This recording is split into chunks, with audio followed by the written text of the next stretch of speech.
I truly believe that you're the top of the world of journalism in India. It's very rare to see you in the guest seat. I feel like I've been trapped this time. A lot of the people who watch you for your directness. The famous speech and all that happened recently. All these other white people in the room. Did they come up and diss you after? Before and after. It was not a nice feeling. It was borderline hostile. And the most disheartening part of it was that the people maligning India are your fellow Indians. You are negatively affecting the soft power of your own motherland when you diss India on a global stage. When you block highways in India, then it's supposed to be a protest for a righteous cause. But when you block highways in Canada, police will come and beat you up, and that should be okay because you are affecting law and order. How do these double standards work? I have to ask you about your experience in Israel. My son, before saying bye to me, he said, "Are you going to get bombed?" There are two sets of people who enter a country: journalists and soldiers. What are your Israeli friends saying about the conflict now? They want Netanyahu to go. They want their people to be brought back. Any long-term predictions for the presidential elections? The US is going to have an old white man as their president. It's a horrible choice that they have. Why? Of course, we spoke about geopolitics in detail during this episode, but it was also an attempt of mine to bring out a very human, very real side of Palki Sharma on this podcast.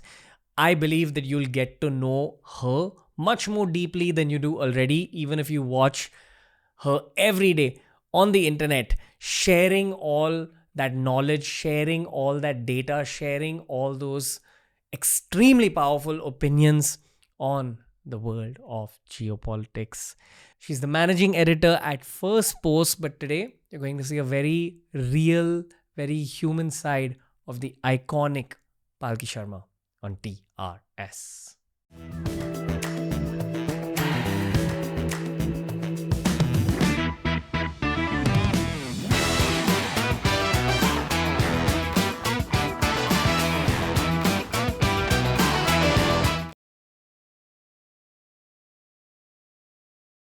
Welcome to TRS once again, Palki Sharma. Thank you so much for having me here and lovely to see you. I'm so happy that I'm seeing you again because the last time you were here, I didn't know you personally. And as I told you in that room, a waiting room, that I was deeply intimidated, but I had to put on a brave front to speak to the Palki Sharma. And I feel like over this last year, I've had some fun conversations with you. So now I know you're a normal human. Intimidated is a word that you'll have to explain now. You do you not think that your public image is a little intimidating? You know, I've been told this a few times. I don't know why though. And I think I'm a nice person. I'm not intimidating. Maybe I'm shy. I think that comes across as, I don't know. My angle for you being intimidating was the depth of the knowledge you have. In terms of, as a podcast, I got intimidated because of the possibility that I may not be able to do justice to the depth of your knowledge. That was the... I'll try to take it as a compliment. And I hope this one's more like relaxing for you, this conversation. It already is because I feel the ice has broken over this last 1 year. Yeah. But also, I think people assume that you are always thinking and speaking geopolitics because you're the face of India from a geopolitical narrative perspective. And you don't just become that face of India easily. But that's not true, right? You're not always... Of course, to borrow your term, I am a normal human being. I do other things. Yeah. What do you do for fun? I read. Okay. I cook. I try to paint. It doesn't come out so great, but I like it sometimes. Okay. Yeah. Are you aware of the international fan following you have?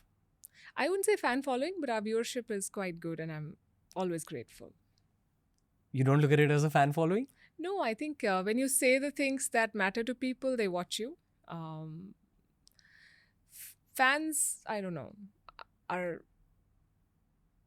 I think we have a discerning audience. When we make sense, they appreciate it. When we do not make sense to them or they disagree with our point, they question it. I think that's a healthy relationship. Okay. I'm going to say something that's going to make you a little bit awkward, but it's a very heartfelt sentence. I truly believe that you're the top of the world of journalism in India. You're so much at the top that you're the face of it for people outside of India. So, but I think for you, you're just doing your job. I'm just doing my job. Okay. Yeah, but thank you so much for saying that. Very kind of you. You don't feel that what I said is true? I don't know. How do you measure what is? Also, not many people are doing what I'm doing. I guess that could explain the reach. Yes, we have a wider global reach compared to some of our peers because not many people are doing international news in India. Fair. Yeah. But also the way you do it has this emotion of bravery and directness associated with it.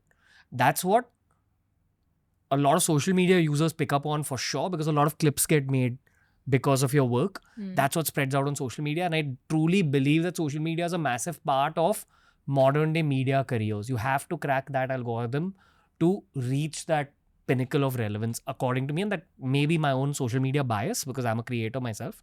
But no other Indian journalist comes up as much as you on algorithms, or also in conversations with people like Balaji Srinivasan that I've had on the show, or any of the geopolitical observers, the diplomats. Everyone speaks about you. So kudos. Yes. Thank you. But I should say here that when we do our stories, when we pick our stories, when we write our stuff, we are not thinking algorithms. We are thinking stories. I wouldn't even say content. We are thinking only stories. Yes, we are trying to bring a fresh perspective. And you mentioned about India, but I would say that, so for instance, Africa. Africa is a very big market for us because we get a lot of response from Africa, because we're looking at Africa from a completely different point of view. We're not seeing it as an exotic land. First of all, we're not seeing it as a country. It's a continent. There are 54 countries. We tend to bunch it all together and think of it as a monolith. It is not. Every country has different ethnicities, different stories, different issues. And, in international press, it all sort of gets bundled as one problem-riddled land. You only look at coups and wars and floods and famines. But we try to do other things. We are looking at how Netflix is, for instance, focusing on Africa because there's a young population. That is going to be the next big workforce. That is going to be the next big market. So I think that is what is connecting us to a lot of people, because we are looking at the other side. I mean, every story has many, many, facets. Okay. The thing is, I'm talking to a senior journalist here.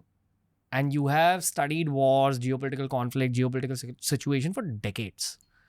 I want to know what you feel about war, borders, as well as human conflict in general. Like, how is it from your eyes? I think borders give our world a structure. You can't have a borderless world if you're going to administer. Forget countries. I'm saying within countries you have states, within states you have districts, within districts you have villages, and they're all marked by borders. The rules are different, but for the ease of administration, you need structures in place so that you can assign duties to specific individuals who can take care of their role. Wars happen because of political ambitions of people who are in power, or when one side thinks that they've been wronged and they fight back. Wars happen because of many reasons. I'm not sure borders per se trigger wars. I think, for instance, in the case of our northern neighbor, China, their refusal to accept borders, their refusal to even respect what the other side is bringing to the table, is what is leading to a clash or a conflict. Right? So I think borders, though, we've made the borders, Okay. but we have to respect them. And in life also, not just in geopolitics. Maybe it's a bit of an artsy opinion that I had. And I felt like reading Sapiens changed my viewpoint on the world. Because in truth, from a very human lens, we're still hunter-gatherers in our head. And you've read Sapiens? Read Sapiens. Did it have any effect on you? It was a good book. Did it change how you look at journalism at all? You can say no. I read it very long back. I'm not sure. And I read so much. I think everything that I read informs my opinion and shapes my perspective. I'm not sure I would be able to pinpoint what Sapiens did for Okay. me. For me, it was a book that really shifted how I looked at the world, because my job is to talk to a lot of people. And they say that if you want to talk to a lot of people, you truly only have to speak to one person on a very deep level. And then that message can be broadcasted. It's a trick for public speaking as well. Which is why personally for me, Sapiens was very important. The question I have for you is, what are those like 3 or 4 books that you've read in your life that actually shifted the direction of the railway tracks in terms of how you look at the world or how you look at your own job or life? It's very hard for somebody who's reading all the time, and I've been reading for as long as I can remember, to say pick 3 or 4 books. That's why you're No. the right person to answer. I think one of the books that has profoundly impacted my understanding of life is the Mahabharata. It's magical. It has a very complex plot. And there are stories within stories, and there are characters with many layers, and there's no perfect right or wrong. There's so much going on there, and every time you go back to and you reading a part of it or a story from it, you take out a little more from that story. So that is one. Is there a version of it that you'd recommend to people, especially international viewers who've not heard of it? They should read the Mahabharata. We read Shakespeare. The Mahabharata by who? Do you have a book in mind? No. Sorry. Okay. I'd recommend the Amar Chitra Katha comic books to get the story, and then to get the essence, Amiga Nathra's book on the Mahabharata. But anyway, moving on. Next. Okay. One of the authors that I read. So I'll tell you about my reading phases. And then Sure. Go for it. In middle school, I was reading a lot of classical literature, Thomas Hardy, Jane Austen, and the, Hardy Boys and stuff that you grow up reading, Then there was a time when I was reading a lot of Ayn Rand, and I thought it was groundbreaking, some of that stuff on capitalism and, Atlas Shrugged and The Fountainhead, fantastic books. Then I started reading nonfiction, and when I started, I felt that the world is so big that I pick up one thread and I lose another. And because I'm not, in school, I did not study history or in college. But as I delved into books, I realized that I'm really enjoying what is it that is driving our world and how people are taking lessons from history. And so I started reading, say, about Europe or about West Asia, or, all sorts of books on geopolitics and history. There was a phase when I read a lot of Murakami, who remains one of my favorite writers as well. Gone with the Wind, I thought I read it so long ago. So the thing is that I'm now reading with my children, and I'm discovering things that I may not have noticed then. Like we just read The Hitchhiker's Guide to the Galaxy, and it was good fun, all 3 of us reading together. So I'm not sure I can pick one book or 4 books that may have changed my perspective on anything. But I think everything that I've read has gone into shaping my worldview. Creating the Palki Sharma. You make it sound like it's something. It is something, ma'am. Like, the thing is, that's your humor. You are making me awkward. You said you. Sorry about that, but I gotta do it today. Oh, okay. It's very rare to see you in the guest seat, right? How do you feel sitting in the guest seat? I feel like I've been trapped this time, but well done. Okay. I'm liking this a lot more than our last conversation already. I'm glad. The vibe is different. Yeah. You said something interesting while you were talking about the books. You said that you understood what really drives our world forward, right? You said something along those lines just now. What really drives our world forward? Is it the human need for growth? Is it human ego? Is it the need for power and money? Or is it something else? I would like to believe it's the pursuit of power and happiness Hmm. that we chase, either power or happiness, or what we think is going to make us happy. Some people think that it's money. Some people think that um, it's land. Some people think that it's more power. Some of us are just happy having a 2-bedroom flat and a basic car, and some of us want a lot more than that. And that is what drives the world: ambition, desire. Um, Sometimes it makes us do things which are not right, but I guess most people are law abiding, and that is what keeps the balance in our world. So I would like to have a more positive opinion on this. Do you have a positive opinion on where the geopolitical situation of the world is currently?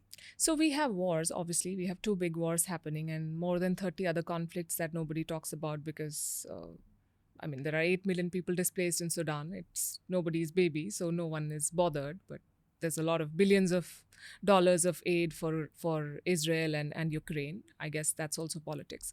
So yes, but we are clearly in a phase where it is a multipolar world. It is not just the US, it is not just Russia, it's not just China.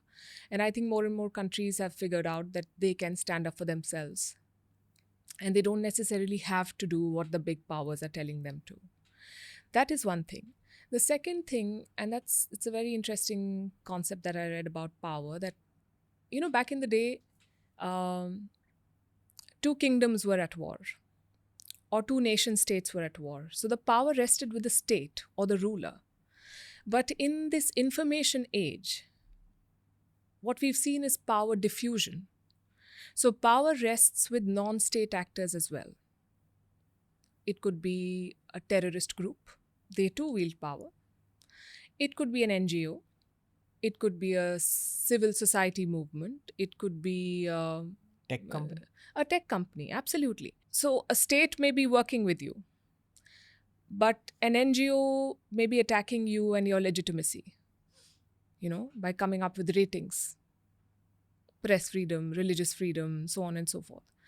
So I think increasingly governments, we spend a lot on our military, but we are not looking at these other forces of power that are at play and that are also shaping how the world looks at us and how we look at ourselves.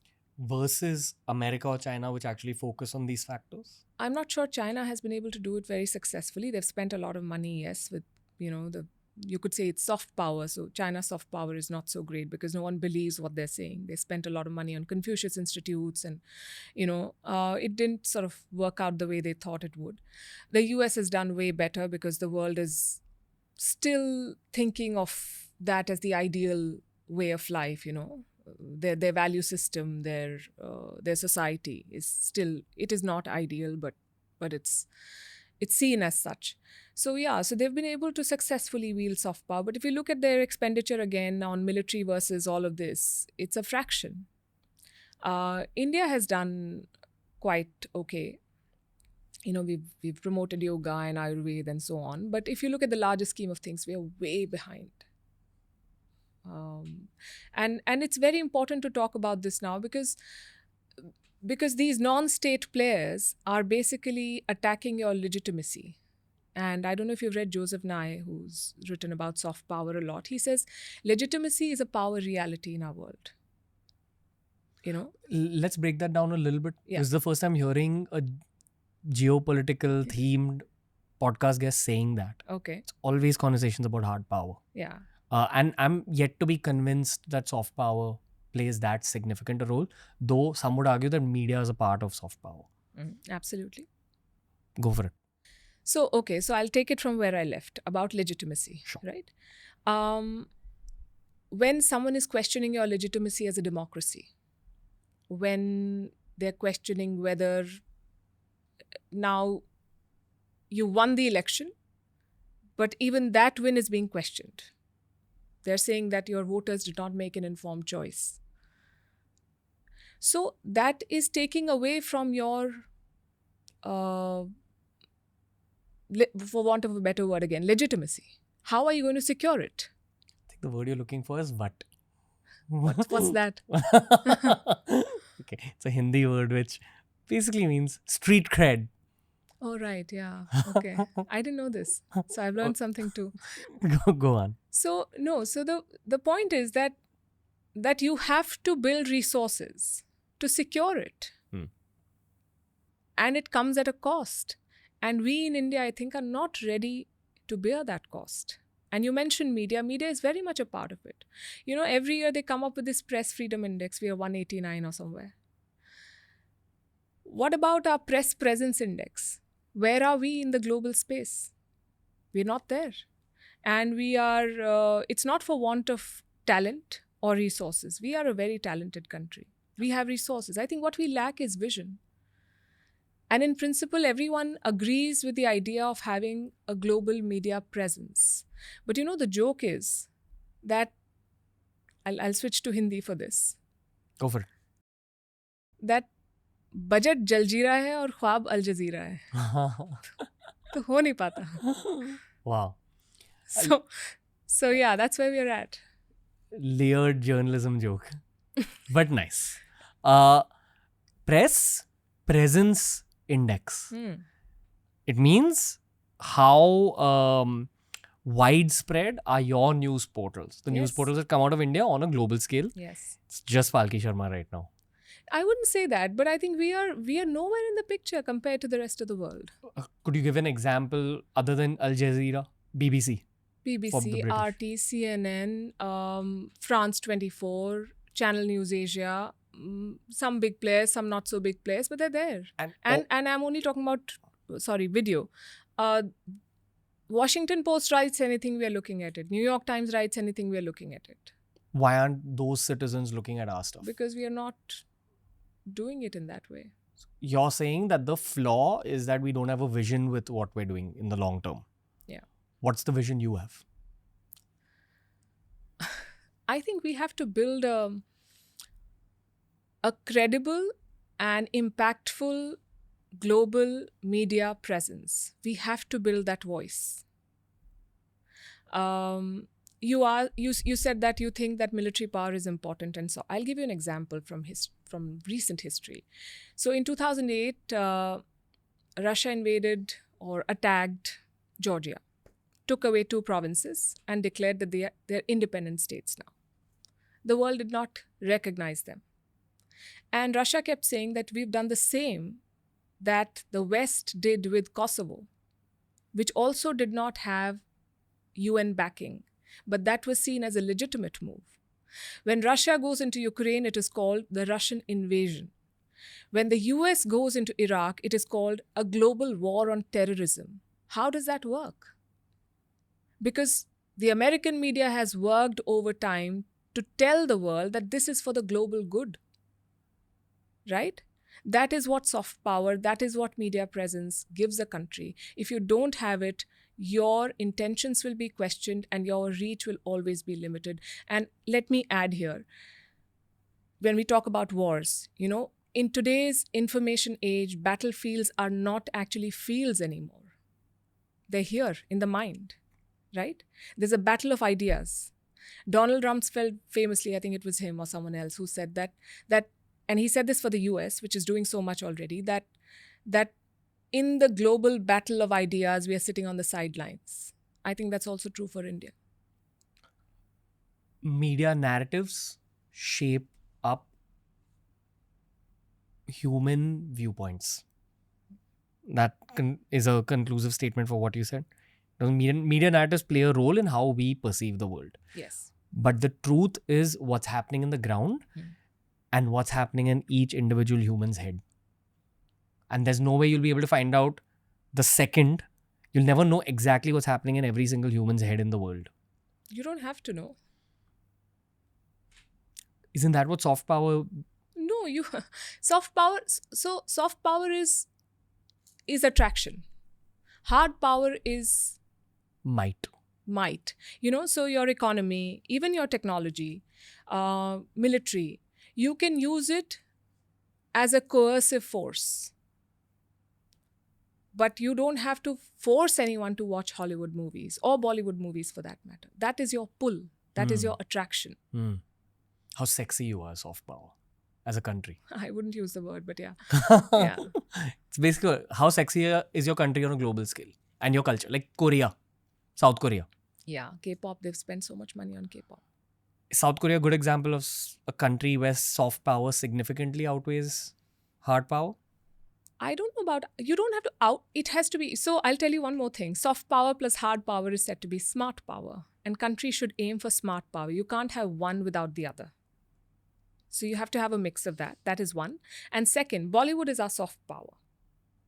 But are you being able to convert that power into some favorable outcome? A better perception of India in an international viewer's head. Yeah. Okay. So Bollywood is presenting us as a fun-loving, singing, dancing society. But what is the conversion? So Hollywood is making endless movies about the Iraq war or the Afghanistan war and showing how their troops are so courageous and how when aliens attack the world, then it's the American forces that go and fight them. They're building a narrative, constantly building a narrative. Are we being able to build a narrative? And I'm not saying narrative has to be lies. It has to be rooted in some truth. Obviously, people will not buy lies. But it has to shape the world's opinion of you and your opinion of yourself. Both are equally important. Because of what? Like why should it shape? Why should the world have a good opinion of you? What does it lead to? It leads to a lot of things. So if you say that India is a country which is not safe, too much red tapeism, very hard to do business, how will an investor look at India? Because big decisions are made by human beings at the end of the day. And who have a perception, and perception matters. Gotcha. So where you are actually wrong, you should fix that problem. But where your perception is based in someone else's prejudice or a situation that is not true anymore. Maybe back in the day, India had snake charmers, but we are not a land of snake charmers. We are a land of coders now. You know, yesterday we did a report on how Indian companies have the highest AI adoption rate. This is the new India. So the world should see it as it is. I sense that changing, or maybe that's just an optimistic viewpoint. Again, this could totally be a bias, and please correct me if you disagree. I truly believe that individual content creators, and I count you one on many levels as well, okay, because you've cracked the social media algorithms, are going to become the new media companies. And it's just not a belief that I hold alone. A lot of the people I end up meeting at business conferences and all also believe this. In fact, that thought entered my head through my interactions with the world. Now, as my career moves forward, as long as I stay out of trouble, I think I have more influence, or my voice has a larger stage. So what I truly want to tell the world as a human being is coming out. And I'd argue that maybe you're also doing the same, because your fame levels on an international scale are also increasing very steadily and very quickly, according to me. So you're getting a larger stage. You're reaching out to more international consumers. You're actually leading the charge from the front. The same, all this that we spoke about. You're changing the perception of India. This is becoming a Palki Sharma celebration podcast. Fantastic. I'm liking it. So there are, you've touched on so many things. Individuals obviously matter, that individuals are central to what we do. In storytelling, in content creation, whatever you call it. Sure. It's about people, from people to people. Okay? And there are, I might forget, so there are two parts to this. Why individuals matter. Let me first address that. Someone spoke about the paradox of plenty. There's an explosion of content in our world today. There is so much going around. So when information or content is plentiful, what becomes scarce is attention. Right? People are overwhelmed with what they see. So they don't know what to focus on. So they will turn to cue givers, people who give them a cue. It could be editors.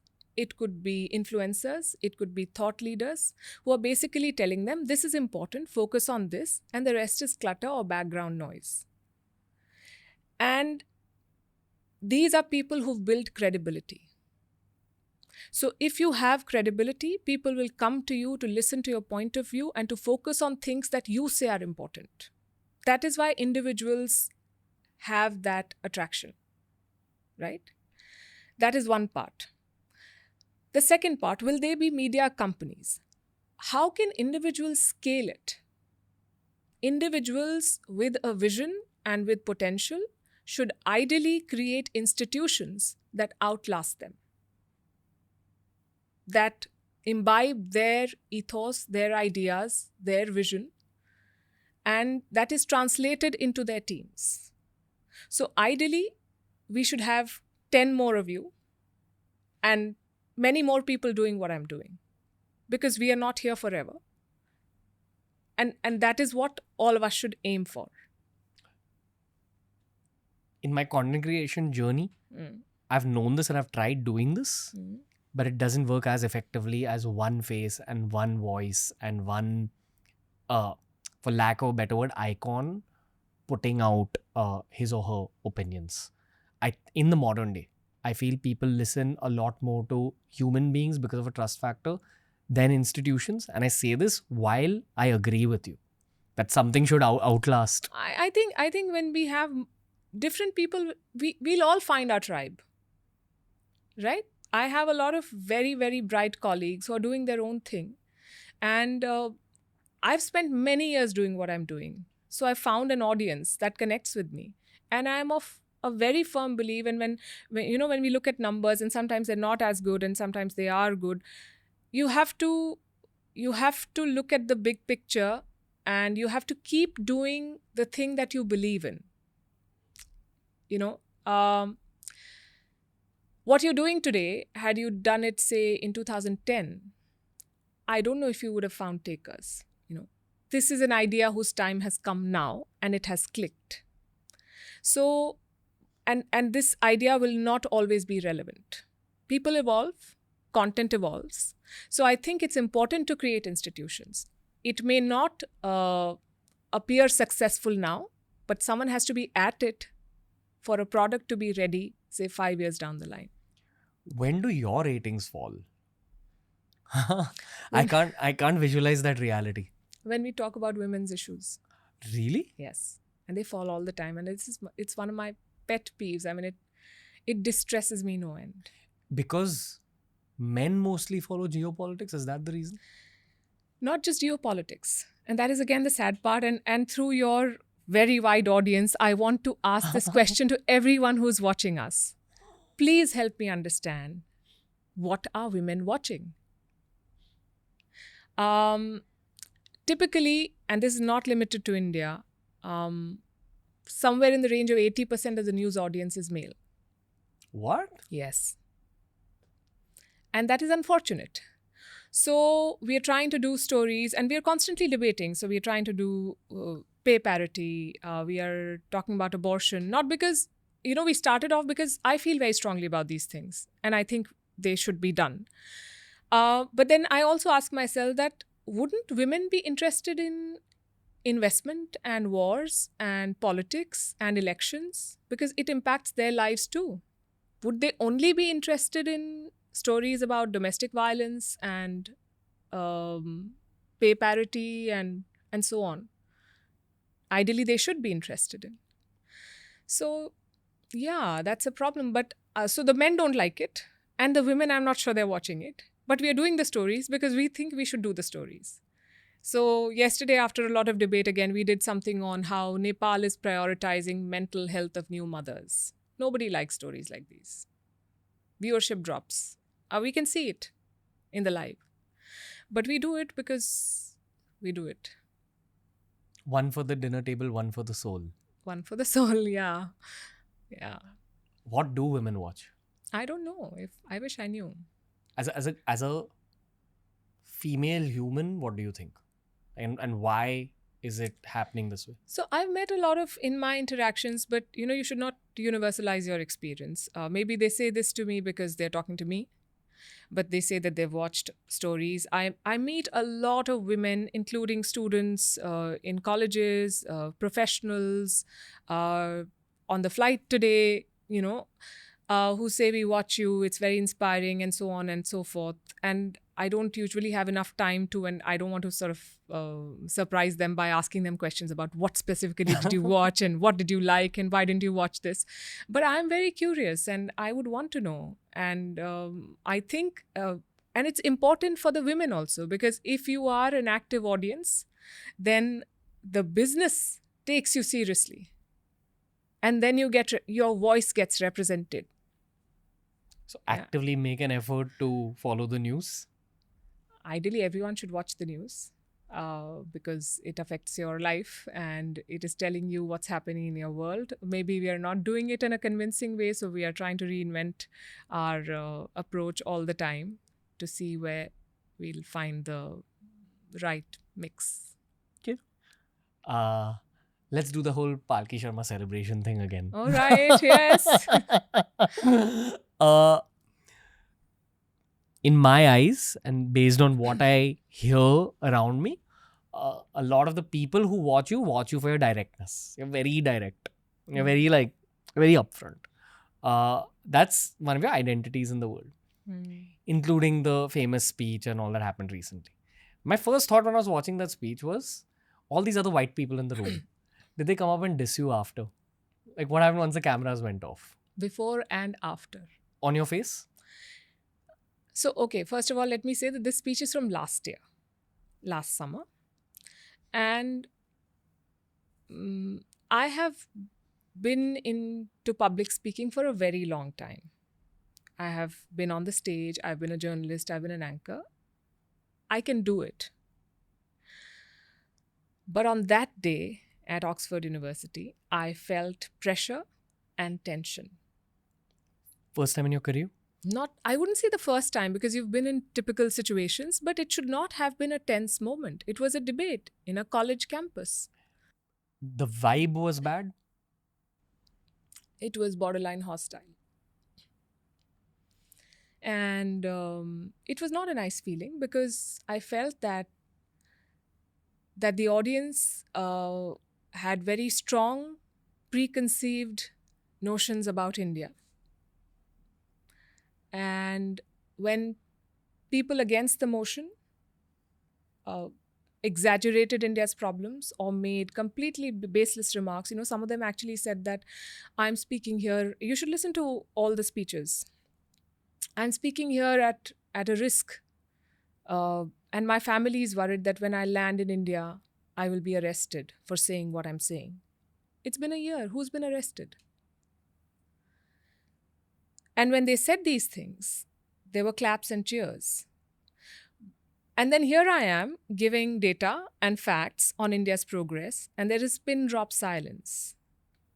And the most disheartening part of it was that the people maligning India are your fellow Indians who are standing. You don't have to agree with everything that's happening in your country. Within a family, you have disputes, you debate, you disagree.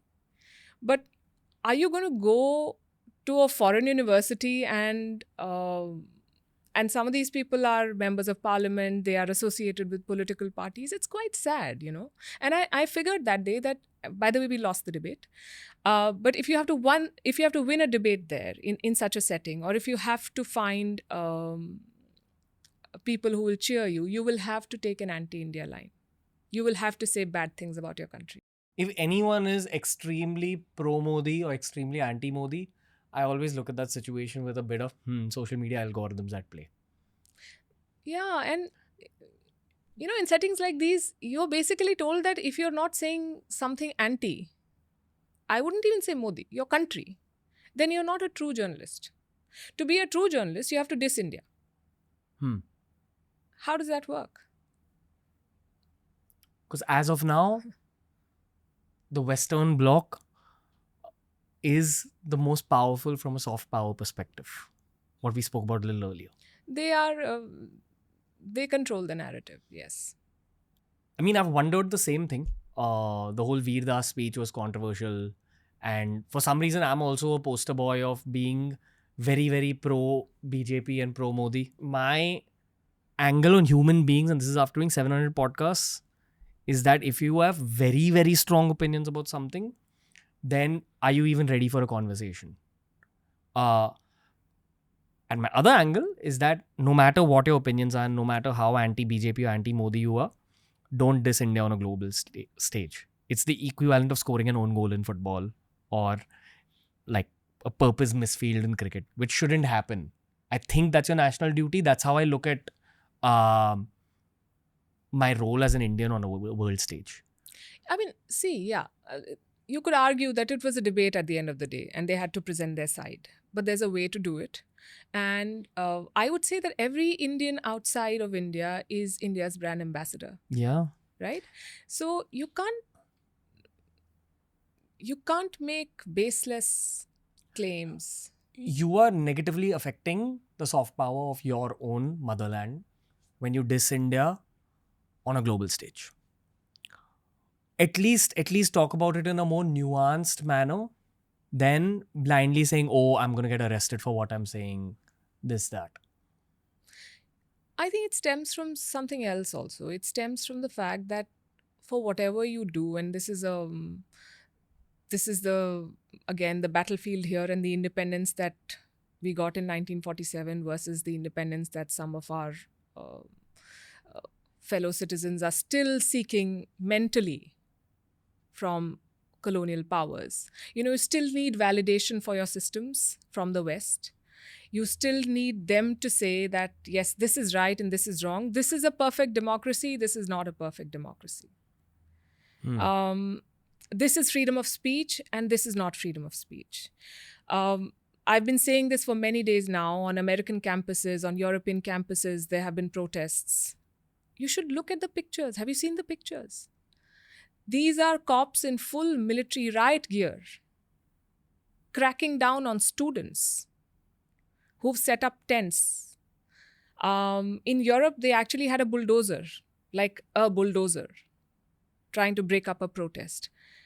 Had this happened in Delhi or Dhaka, there would have been endless lectures on how these governments are draconian, they're not respecting poor students' freedom of speech. But when it happens in Europe, and I'm not supporting the protesters, I mean, they have to know where their limits are.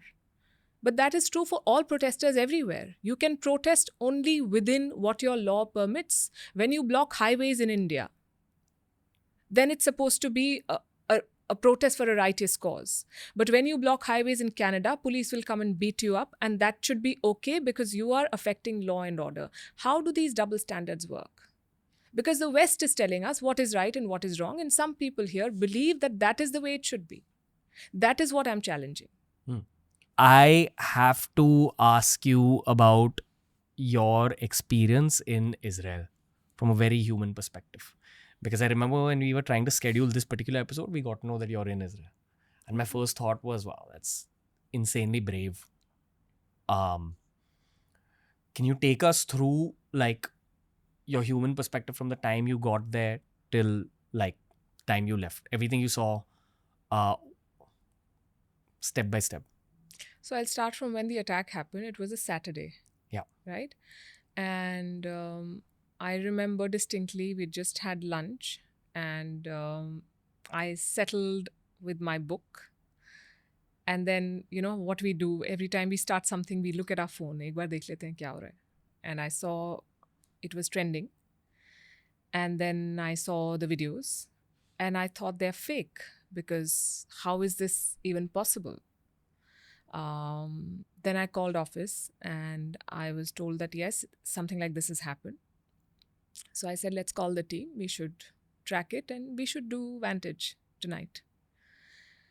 And the thing about being in a newsroom when news is developing is that it's a very different atmosphere because information is pouring in from all sides and people are typing and saying something and you're constantly updated no matter what you're doing. And it's a very charged environment. And the more we learned, the more disbelief I remember feeling that how is it possible? Because Israel is a country I've been to in the past and I've seen a much happier side of Israel. And so around 4 o'clock, I think I called the embassy. And I said that how can I get there? And they said, we are still figuring it out. But by evening, to their credit, I heard from them that we are opening in the morning, Sunday morning, um, to give visas to those who want to go. And when we landed there at 8 a.m. on Sunday, we saw so many people from the Indian press. And the same evening, we were on a flight, and I remember talking to my children, and my daughter was very upset. And my son, before saying bye to me, he said, "Are you going to get bombed?" So I said, "No." So he said, "Are you 100% sure?" I said, "Yes." He said, "Then go, have fun." But I think that's his way of trying to not sound too serious, but also tell me that. But yeah, anyway. So we land there, and that's the thing I noticed on the flight, that while everyone else is leaving the country, and I've seen it in more than one war, there are two sets of people who enter a country: journalists and soldiers. Everyone else is leaving. The difference is that soldiers are trained and equipped, and we are just chasing stories. And at the airport, we heard the first siren. The Ben Gurion airport had come under, they faced some sort of fire, and we all were made to run into a shelter. And that's a very, very hard entry into a war zone. And there were three of us, and it was quite shocking, obviously. Was there any fear inside you when you were on your way there? No. You're just sure of I'm doing a your job. little, I was very sure that I have to go and do this. And I think more than that, I was very sure in Israel's ability to make sure that this will end quickly. That, I don't know. Maybe because I have a lot of friends there. That's the side of Israel that I'd seen. It hasn't turned out that way, and it's become very, very chaotic and unfortunate now. But I remember, we're having breakfast in the morning, and then you hear a thud and something has fallen, and you're trying to go into the areas where the attacks happened, and the Hamas guys came in, and it was not, you're through a friend, we were trying to meet somebody whose sister was taken hostage. And they said, "You can come, we'll talk to you." And while we're on our way, they call us and say, "No, actually, we're not in a position to talk." Because it's a tough, it's just happened like a day before. So you saw a lot of raw human emotion. And at that time, you're not really processing. I remember one of the shows we did was from a part of Jerusalem which has more Arabs. And you would see a lot of, if you see the international frames, you'll see the Al-Aqsa Mosque in the background. And it's a very nice TV-friendly frame, but that area is a little tense. And we saw a lot of young men who were offering their prayers and then standing and listening to what is being said. By everyone. And we had a much smaller crew. Obviously, just me and two other people. And I think it was there or somewhere, we did a story on how Hamas should be declared a terrorist group and so on. And it was, our driver got very worked up. And they said that you have to wrap and leave because you don't know. It was very volatile. And at that point, you're just thinking from one story to the next and getting your show done. And then there was a day when, you had this alert system where you knew when missiles are falling. And it went red. And people said that the Hezbollah has entered. It turned out to be a false alert, and there was some glitch in the alarm system. But when it happened, and then the flight started getting cancelled. So even the people I knew in Israel said that take the first flight out, go. If the Hezbollah enters, then it's going to be a very long drawn war. We don't know what's going to happen. The last time it happened in 2006, we spent a couple of months underground and don't stay here. And it was so you are managing your family that is also trying to be supportive, but also worried. You are trying to deliver your best. It's very easy for people who sit here and say, what did you do, Indian journalists, when they just stood in one place, did a PTC, did a show? This is not journalism. Look at what we have in terms of resources compared to what, again, the Western press had. And look at what we've been able to deliver. And I've seen, I will not name names, but there are reporters from India who were sent there who did not have money for a cab and they were hitchhiking with some milk delivery van just to go to a place. Why is that guy doing it? Because he's passionate about the story. So, no combat training or training for reporting in a conflict zone, not completely inappropriate gear, just for the love of what you do. So, I think we should cut some slack to a lot of, and I'm not counting myself there because I'm much better supported by my organization. But there are a lot of people who are just out on a limb trying to cover a war because they want to cover a war.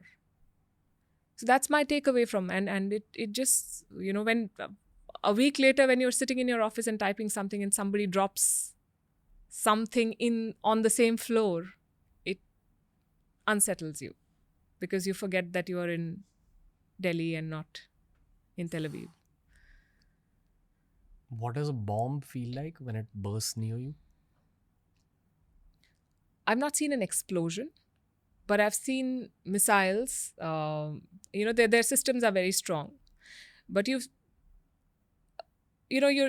one moment you're doing a PTC and then there's a siren and you're told to run.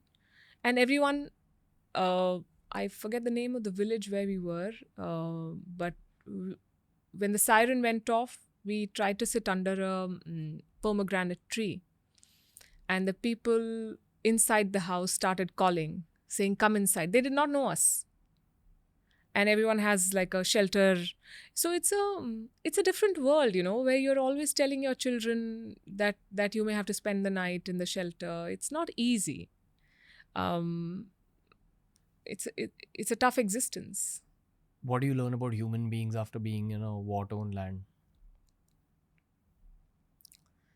You need a lot of grit to survive, and we take our lives for granted. I've always, and I'm not saying this for the current Israeli leadership that is making some decisions just for the purpose of staying on in power. I'm speaking about the people I know, the people I've interacted with over the years. They're very, very strong. And they have survived despite everything. I mean, this is a country that no one gave a chance. 30 years back, their biggest export was oranges. Now they are the startup capital of the world. They're doing so much. They have so much enterprise. It's you can learn a lot from what they've been able to accomplish. Just speaking about Israel as such a polarizing thing. In terms of no matter what you say, one side of the audiences is going to get pissed off. People have very strong opinions on this Israel-Palestine thing. Do you have to calculate your words when delivering them on a podcast? I just did. I said I'm not speaking for the leadership. I'm speaking for the people. Because you cannot overlook the fact that on the other side, and I have, by the way, I have spent time in Ramallah as well. I've seen that side as well. People per se are not a problem. It is the leaders who have certain expectations and who use people as cannon fodder. Right? The people of Gaza are suffering. More than 30,000 civilian deaths is a very big number. There is bound to be anger and there is bound to be a pushback. These are human lives we are talking about. And it is very unfortunate. It should not have gone on like this. And the world has no strategy.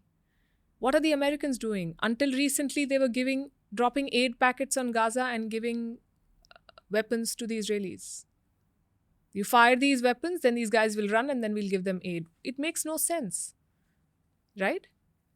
It's geopolitical strategy along with great PR. I don't think the PR is working. I think it's because of the election, because in the US, for Joe Biden's party, the Muslim American voters are very, very big. And the liberal youth, they are big supporters of Biden, and that number is shrinking because of this support to Israel in the Gaza war. So there's a lot of political calculations at play. But I'm saying that it's not a black and white equation. It's not possible to say that this side is right or that side. It's a very long drawn conflict. But that does not mean that cooler heads should not prevail. And There has to be, you can't keep fighting endlessly, right? You have to find a way to resolve this. You spoke about the taxi driver who got upset with you, Mhm. and the guys who were standing around you in Jerusalem who were gauging what you were saying on the news. Did their opinions affect your opinion on the matter? No, I said what I had to say. I knew where they were coming from. And I'm talking about the first week after the attack. So the sentiment was very different from what it is right now. At that point, uh, Israel was clearly the victim of an unprovoked attack, and a very heinous one at that. So I did not use any of these qualifiers. Now I see that it should not have gone this far. There should have been, what is the strategy? You can't carry on urban warfare like that, bomb and then send your soldiers on the ground and just indiscriminately kill. That's not how it works. Unfortunately, I don't have a solution. If someone were to ask me what is going to work, I don't know. What are your Israeli friends saying about the conflict now? They want Netanyahu to go. That's the general sentiment. That is the general sentiment. He is not a popular leader. They want their people to be brought back. There are so many hostages still in Gaza, and when every bomb that Israel drops there puts them at risk. And, you cannot erase a group. You cannot. These are people we're talking about, So you have to find a way to engage. And it's not going to be easy, but where do you draw the line? And what is your, I think in every war, in every conflict, you have to figure out what is the goal? What are you trying to achieve? What is Russia trying to achieve? Is it Ukrainian land? Or is it Ukraine's capitulation and agreement that they will not join NATO? What is Israel looking to achieve? Eradication of Hamas seems like a very broad and honestly unattainable goal. Because you may kill the Hamas leaders, but you will radicalize so many more who may call themselves something else. So it's not ending. All people in Palestine or the Palestinian territory should not be punished for the horror that Hamas perpetrated. So there's no way to predict geopolitical scenarios when they are this tense. You can't predict where they're going. But I'm asking the student of history and you this. If history truly repeats itself, do you have any guesses about where it's going or how a solution can be found, or not at all?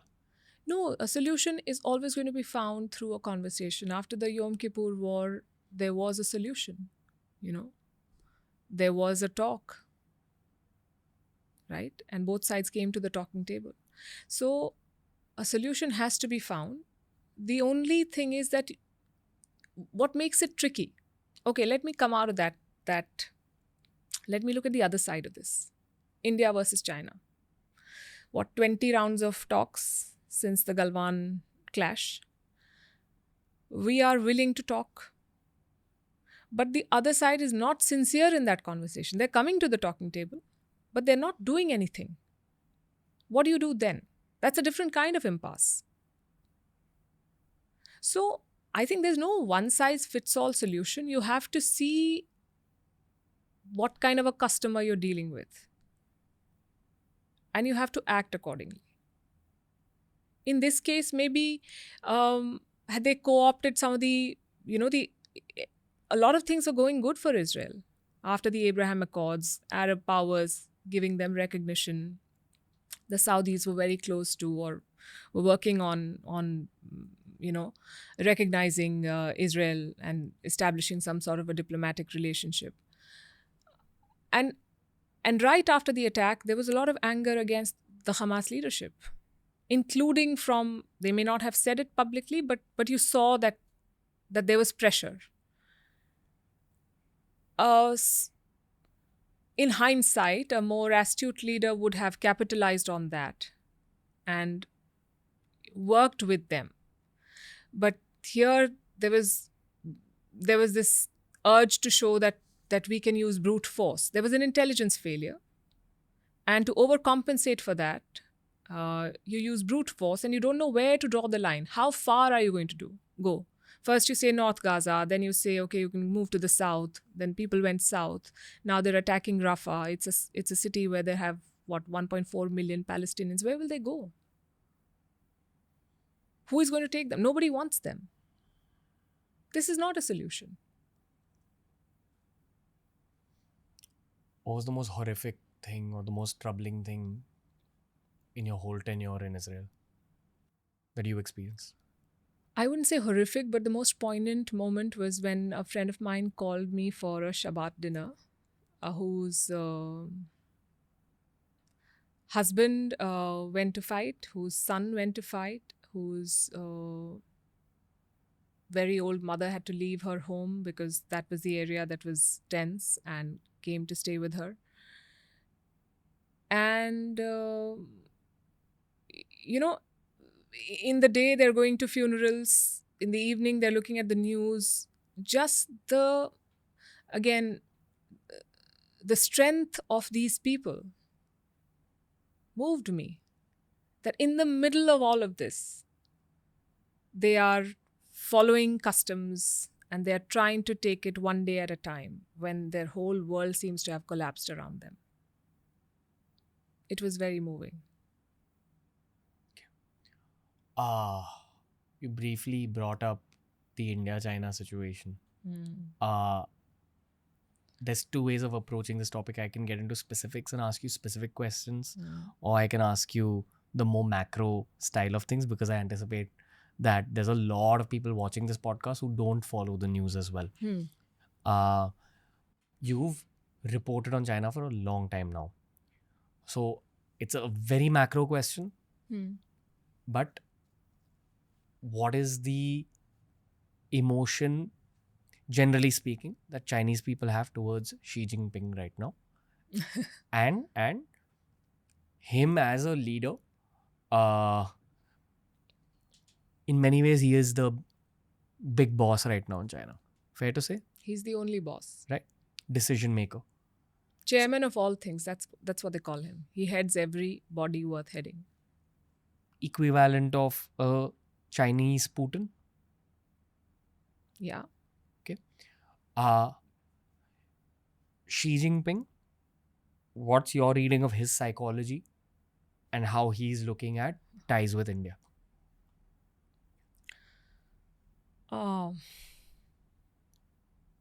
Okay, so I don't know how much of Chinese history you've read. One of the biggest fears of the Communist Party in the last century was to not go the way Soviet Russia did. Communist regime that imploded, right? So they decided, Mao did whatever he did, the Cultural Revolution and the crazy experiments that he did, which made the Chinese miserable, but nobody could question it. Then came, I'm talking about broad, Deng Xiaoping. And he gave the slogan, hide your strength and bide your time. Do your work, basically. Don't upset the apple cart. Just focus on what you have at hand and work on the economy. And China saw a lot of progress in that period. Then in the first 10 years of this century, the Chinese say it was a lost decade. They could not do as much as they wanted to. So this is the China that we've seen, and the Chinese kept telling the world that we are going to have a peaceful rise. We will not upset anyone. Then comes Xi Jinping, who starts a crackdown on corruption and puts millions of people in jail or out of work in the name of fighting graft, including top people in the military. And that crackdown still goes on. They call it the tigers and flies. So he says that he will go after the big players, the tigers, and he will swat the flies, the smaller local level corrupt guys.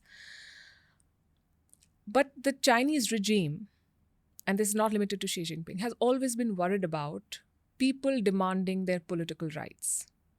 So it is not a very commonly known fact that China's expenditure on internal security is more than their expenditure on external security or military forces. That is how much money they are scared of protests. That is why the firewall, that is why the tight curbs on what information goes to people. In the age of the internet, it's not easy to always stop everything. The tight curbs on psychology. Yeah.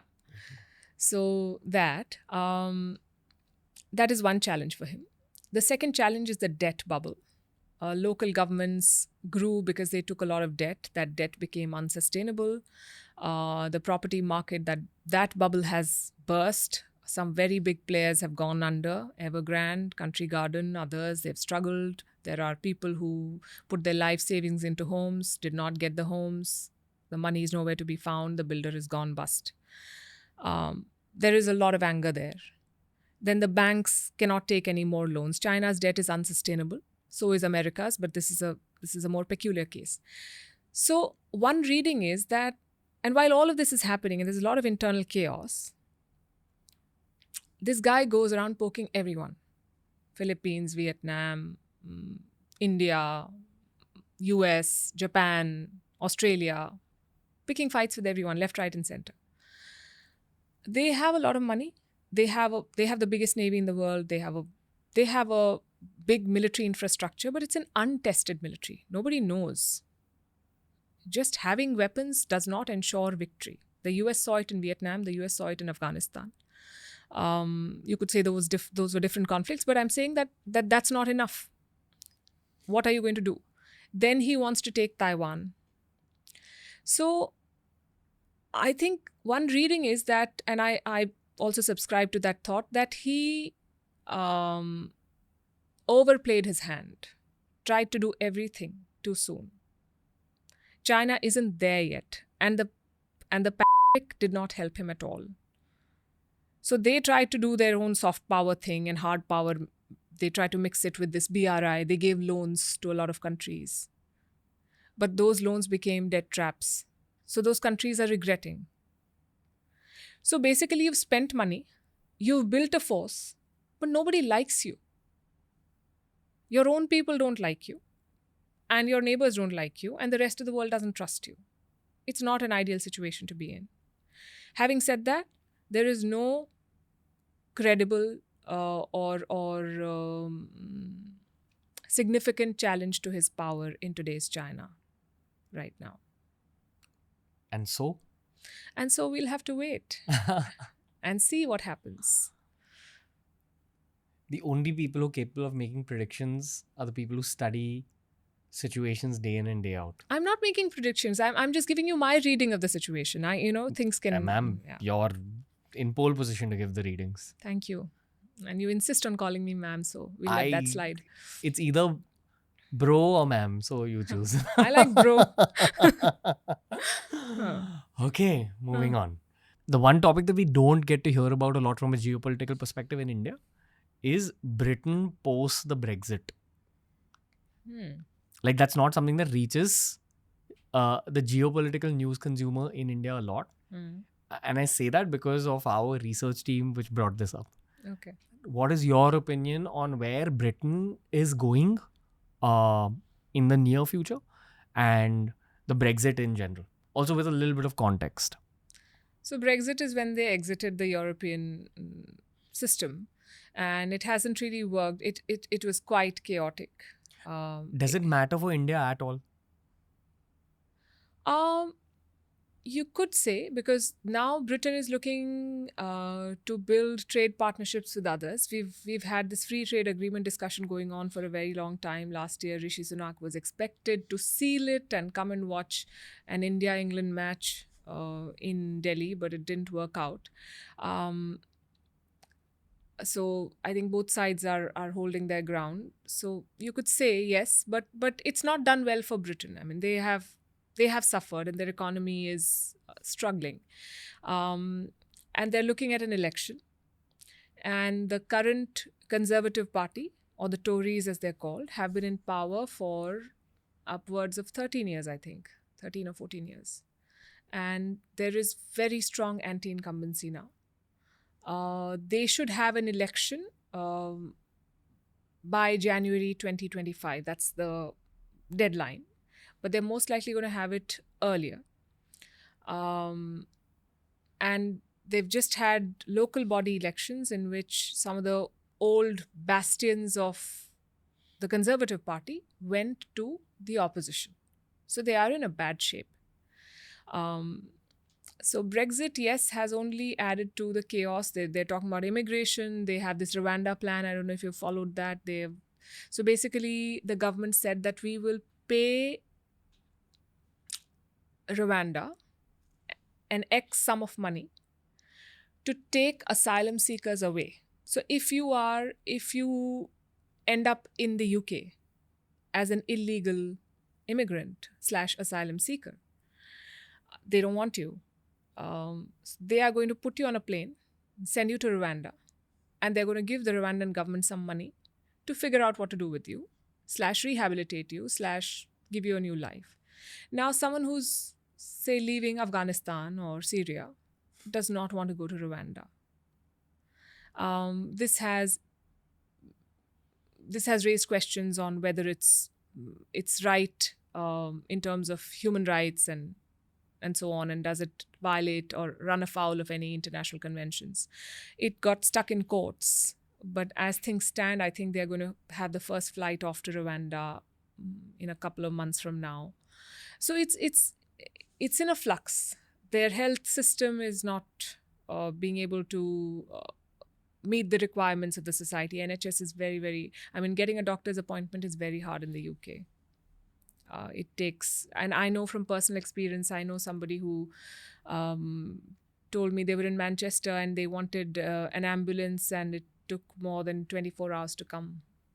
So that tells you that how broken the system is. So at this point, they very much need markets like India, and they want to have. So Brexit, to give a short answer to your question, has not panned out the way it was promised to the people who voted for it. It has led to chaos, and it has not helped the British economy. If we widen the lens a little bit, the narratives that you hear in urban India about Europe are pretty dystopian.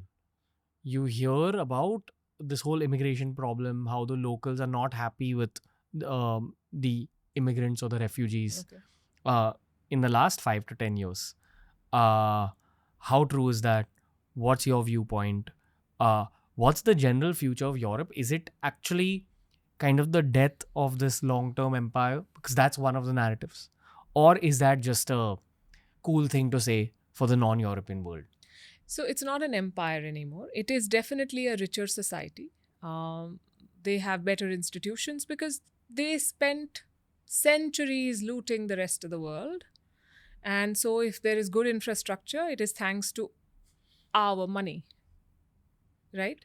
You want to see an old Indian artifact, you will have to go to the British Museum of Loot, pay money, and watch your own heritage, right? But okay, let's just say that what is gone is gone. So they are better endowed than us in terms of resources. Immigration is a complex subject, on a human level. If someone is running away from war, we would want to help them. But is your taxpayer ready to pay for, because these are also societies where you get a lot of benefits. If you don't have a job, you get money, you get handouts from the government, you get housing, and so on. And where is that money coming from? The taxpayer's pocket, right? So if you add people who are not actively contributing to your society or your economy, but just adding to the burden, then at some point, the taxpayer is going to get up and say, what's going on here? That is one thing. The second is the cultural makeup. These are not multi-ethnic. Some of them are not. They're used to seeing white people. You can't say that for London anymore. But so So you're seeing pockets in Europe where you don't see white Europeans, and that unsettles some of them. They call it xenophobia, which it is. But for instance, in France, I think close to 10% of the population is Muslim. A lot of these people came from Algeria when France used to be the colonizer, and there was this war, and these people fought on the French side, so they had to come. Now you have second, third generation of those people. They've not been able to completely integrate in the French society, so they feel alienated. Hostility. Hostility. You sense They that. don't feel that they're part of the system. I was in France last year where my Arab cab driver said that we don't speak to the white people. They don't talk to us. So yeah, maybe so I'm saying that there are many layers to it, right? There are people who came as legit immigrants, but their children have not been assimilated into the society as they should have been. Then there are people who are running away from wars that the West may have contributed to. If Afghanistan is in a bad shape, it's because you guys came and dropped what you call the mother of all bombs and did not think twice. So where are those people going to go? When the Ukrainians come to Europe, you welcome them because they look like you, blue-eyed, golden-haired. But when Arabs come, then you are not so sure. That's one side of it. And all of these are realities. You can't say one is correct and one is not. So there is the economic angle to it. There is social and cultural angle to it. And then there is a third dimension. Germany, which used to be the growth engine of Europe, is now sluggish. It's going to stagnate. They use a term called donerflation. They have these doner kebabs, and the price has gone up. And the opposition is saying that we should give I think $4 million euro subsidy so that kebabs can be subsidized because it's a German way of life and so on and so forth. Basically, there is inflation, there is not enough growth, and it's an aging society. So going forward, they will not have enough workers. So unless they take people in from outside, they will not be able to keep the growth engine going. Ideally, they would like to take in people who add value and do not add to the burden. But that's not a choice that you can always make. And somewhere you'll have to make up for all your historical, Italy is doing a deal with Tunisia, like appointing them as a bodyguard. You don't let anybody from Africa come into Italy. So they're just throwing money at the problem. UK is giving money to Rwanda, Italy is giving it to Tunisia. That's not working out as they would like it to work out. So people are still getting on board, boats risking their lives, boats capsize, people die, just in the hope of finding a life in Europe. That is a very sad reality. You'll have to look at all of it together to get a sensible picture of what's happening vis-a-vis immigration. Wasn't there a phase in history where, I think this is pre-Crusades, I actually don't know when, because I've not studied medieval European history, but Europe was majority Muslim at one point, or parts of it? Parts of it. Spain was, I think, right? There is a theory I've read where they say that it's becoming an extension of Arabia again. I think that's xenophobic trope. I have no biases here.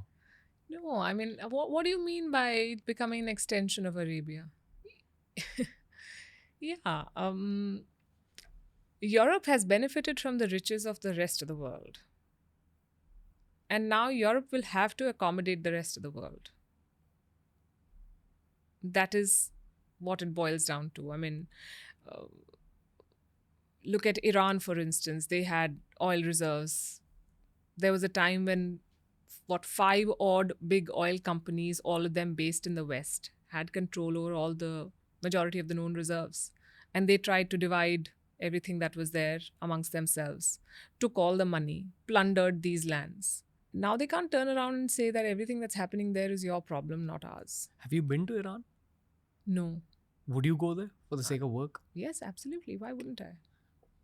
Iran has suddenly become geopolitically very significant in the last 2-3 years. They've always been geopolitically significant, Hmm. but they're in the news a lot more in the last 2-3 years, including this recent the Israel-Iran missile strike.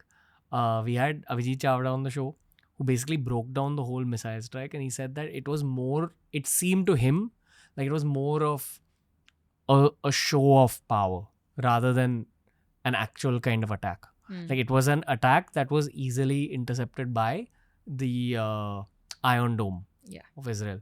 So specifically with Iran, what's happened in the last 2-3 years that they've risen to this point of geopolitical relevance. And also I remember just the phase that preceded this current one of being in the news, there was a lot of protests going on in Iran at the time of the Football World Cup and a little bit before that. Is that linked to this phase? No. Not at all. Okay, let me give you an overview of Iran. I think we're covering countries and regions one by one. So Iran was, under the Shah, was completely pro-West, right? Very liberal. Iran is a Shia majority country. The other Arab powers are Sunni majority. So there is this sectarian divide. Post the 79 revolution, Khomeini came to power, the mullahs came to power, the clergy, and they dismantled everything that the Shah stood for, and they made it a very, for want of a better word, they turned it into a regressive society. They took away a lot of freedoms from women. So it became the Islamic law prevailed. I wouldn't say that Iran has become relevant now. Iran has been a relevant legit player because Iran is oil rich. So it had a lot of oil money. But back in the day, Iran had a war with Iraq under Saddam Hussein. If you talk about the current Iran or the past, say, 10 years, they entered into something called the JCPOA, the nuclear deal with America and some other powers, which said that Iran is not going to enrich uranium to make a bomb. And it will allow international inspectors to come, in lieu of which the West is going to lift certain sanctions. And because the Iranian economy was in the doldrums and it was not, inflation is still very high. So the regime thought, and then Iran also has these phases of hardliners coming to power and then moderates coming to power. So that was the phase where a moderate president was in power, although whoever is in power is essentially appointed by the supreme leader. And they have these different rings of power, all of which are controlled by this one man, who is the Ayatollah. So, but under Donald Trump, the Americans walked out of that deal unilaterally. They said, we don't, because Iran and Israel have this thing going forever. One says that you have no right to exist. The other says we will wipe you off the face of the earth. But there was never a direct clash between the two. So this is Iran versus the rest of the world, the West. Within the region, Iran has really spread itself thin. It has proxies everywhere.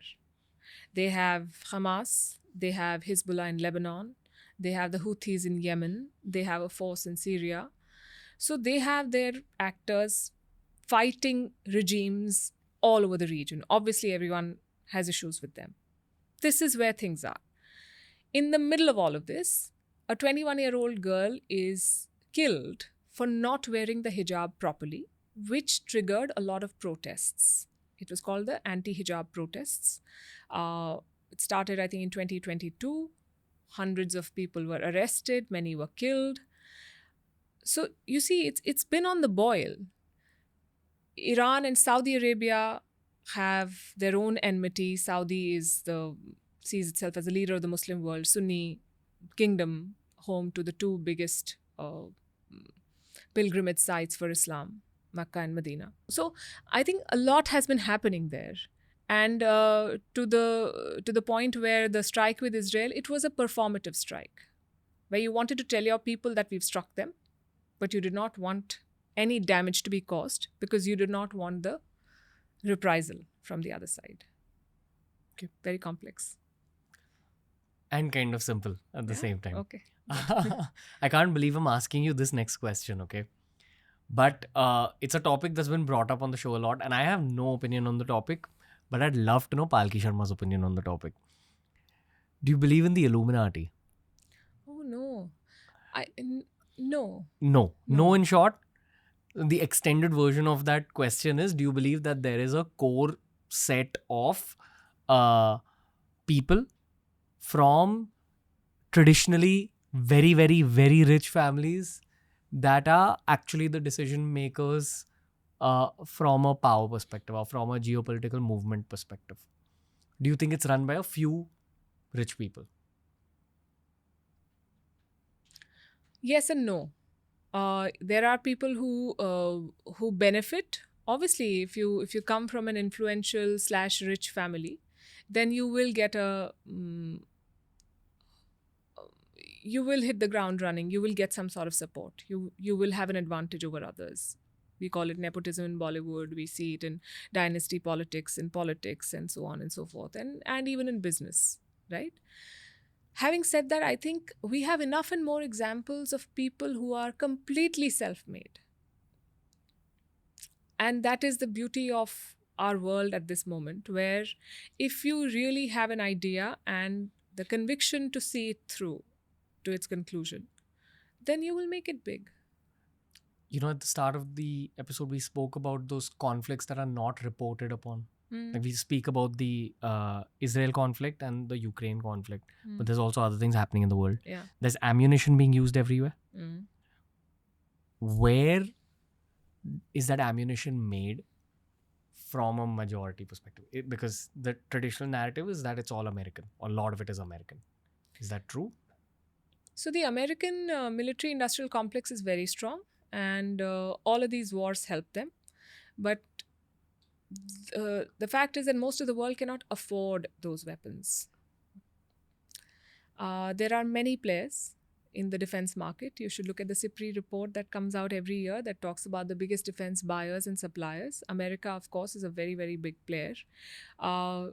They don't just sell weapons, they also give weapons to a lot of partners, like Taiwan. Like Israel has been getting military aid from the US for as long as I can remember. So that is one thing. Africa, the Russians have a very big presence. The Wagner Group is very big in Africa. The Chinese are trying to make inroads. India is trying to give to sell. We've done a deal with the Philippines on BrahMos. We have other players.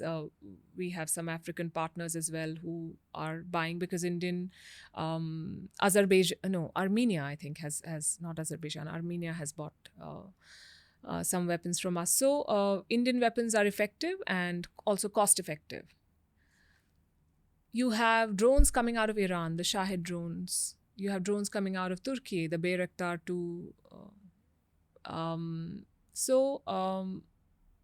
There are a lot of players in this market, and increasingly, you can use a $200 drone to beat a big machine. So it's a very, very, it's not a level playing field anymore. So yes, a lot of weapons are being used, but they're coming from all sorts of places. Okay. It's not a level playing field anymore simply because of drone warfare being a reality.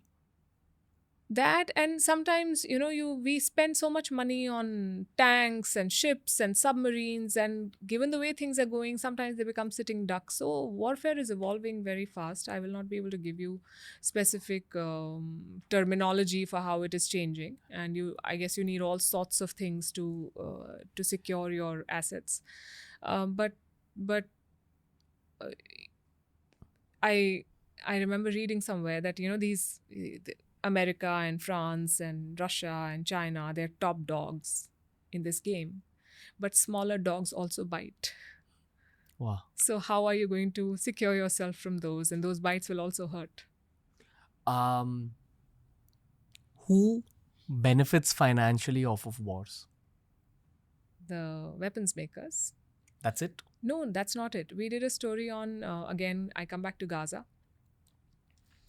There are 7 checkpoints or exit points out of the Gaza Strip. One is Rafah, which opens into Egypt. And ever since the war began, there were people who were facilitating the entry of Gazans into Egypt for a fee.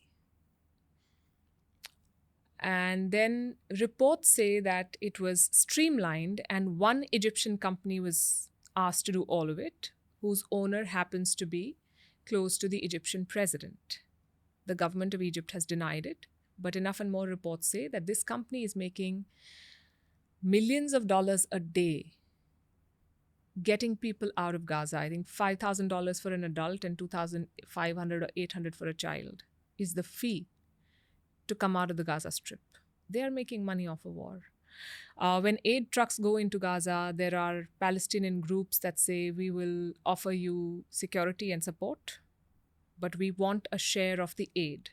And that share is taken and sold in the black market. So war has its own economy that evolves. It's not just the weapons makers. From a very macro perspective and based on your study and observation, is there a part of you that believes that there's some human beings who truly wish for at least the current conflicts to stay lit up instead of calm down? The Israeli Prime Minister. He is Prime Minister as long as the war is on. That's it? No, that's not it. I'm sure there are others. There are people who... Wars continue because they're serving someone's purpose. So yes. That was my actual question. Yeah. Okay. We're almost at the end of this episode. We cannot complete a geopolitics special without speaking about America. Any long-term predictions for the presidential elections? The US is going to have an old white man as their president. That's it? That is a very accurate prediction. Both the people in the fray are old and white. It's a horrible choice that they have. Why? That's their politics. It's Joe Biden or Donald Trump, right? Where is the diversity? Where is the youth representation? And on Firstpost, on my show Vantage, we've done a lot of stories where we talk about what's... So again, to be able to say where is a society or a country going in one answer is trying to attempt too much. And the US has a lot of things going for it, but they have a lot of challenges as well. Immigration is a challenge. Abortion rights are a challenge. When half of your population is not given the right on their own body to choose what they want, it is a problem. How do you call yourself a first world country, a developed country, when you are going to impose such regressive laws on your women? Where is the freedom of choice? And this is not a pro-life argument. I mean, what about the life of the woman? So that is a very significant part of the conversation now in this US election. There is gun violence that remains a big concern. And again, the gun lobby is very strong. They make so much money and they've sort of sold this idea that people need to be armed to be safe. But the US also has a lead on a lot of things, say in terms of technology. We say that chips are the new oil. And while your Taiwan and other countries are manufacturing chips, and there are other countries that are creating technology to manufacture chips, the design is happening in the US. So companies like NVIDIA, they're very big, they're very powerful. So they still have a lead on a lot of things. If the growth of the USA were in your hands, who would you like to see as the president? Other than these two guys? It's not my choice to make. It's not my choice. Do you follow American politics? Of course I do. Very closely? Yes, we have a show called Firstpost America that is doing the build-up to the upcoming US election. We are covering it in a big way. Okay. How about the next elections? Who would you like to see contest? I would like to see a woman leader, not just in the US, but in a lot of other... How many times, you see all these sound bites. Every day I wonder to myself that all these grown men are fighting like kids and saying all sorts of atrocious things about each other. One is calling the other a dictator, somebody saying something, bad mouthing, calling names. Women leaders are not doing any of this. They are governing their countries. We don't have enough of them. We saw it during the pandemic. Some of the best managed countries and societies were led by women. And not just in politics, I would then take my argument a little further and I would say that we need more women leading in all spheres of life because they bring their own touch to it and it's very important. So Politics boils down to policy and policy boils down to the human being's story. People, yes. Okay. That's it. That's today's podcast. Much more relaxed than the last time and I'm done with my intercom loop, my redemption arc since the last one because I was not able to do justice to the last conversation, but I feel like I've done a better job this time.